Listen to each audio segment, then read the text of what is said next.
Hello friends, இந்த ரெசிபிக்கு பார்த்தீங்கன்னா ப்ரொக்கோலி காலிஃப்ளவர் தனியாக வேக வச்சு எடுத்துப்போம். அப்புறம் இந்த கார்ன், கேப்சிகம், பொட்டேட்டோ, கேரட்டையும் கட் பண்ணி தனியாக வேக வச்சு எடுத்துப்போம்.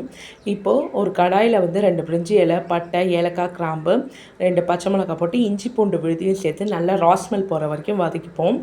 அதுக்கப்புறமா இந்த ப்ரொக்கோலி, காலிஃப்ளவர் நம்ம வேக வச்சு அந்த வெஜிடபிள்ஸ் சேர்த்துப்போம். இந்த வெஜிடபிள்ஸ் பார்த்திங்கன்னா அரை பதத்துலேருந்து 3/4 பதம் வெந்தால் போதும். ரொம்ப வேக வைக்க வேணாம், ஏன்னா திருப்பி நம்ம போட்டு தான் குக்கரில் வைக்க போகிறோம்.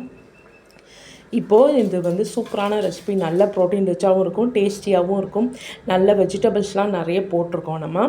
இதோட இப்போ வெஜிடபிள்ஸ்க்கான உப்பு போட்டுடலாம்.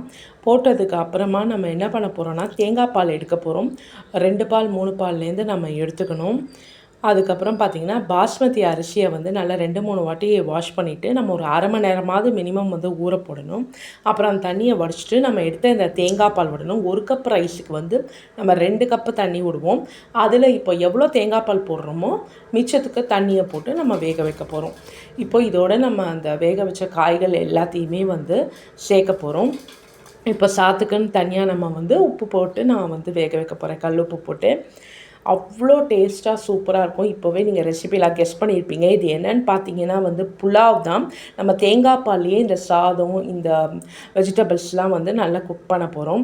இப்போ நான் உப்பு போட்டுட்டு ஹோம்மேட் பன்னீர், இது வந்து பசும்பால்லேருந்து பண்ண பன்னீர் இது, அதையும் நான் வந்து கட் பண்ணி இதில் போட்டிருக்கேன். போட்டுட்டு சூப்பரான பன்னீர் ப்ரொக்கோலி போட்டு ஒரு வெஜ்ஜி புலாவ் தான் இது. அவ்வளோ டேஸ்ட்டாக இருக்கும், டிஃப்ரெண்ட்டாக இருக்கும். ஒரு நியூ ரெசிபி தான். இப்போ குக்கரில் வந்து ஒரு 2லேருந்து 3 விசில் வச்சுக்கலாம்.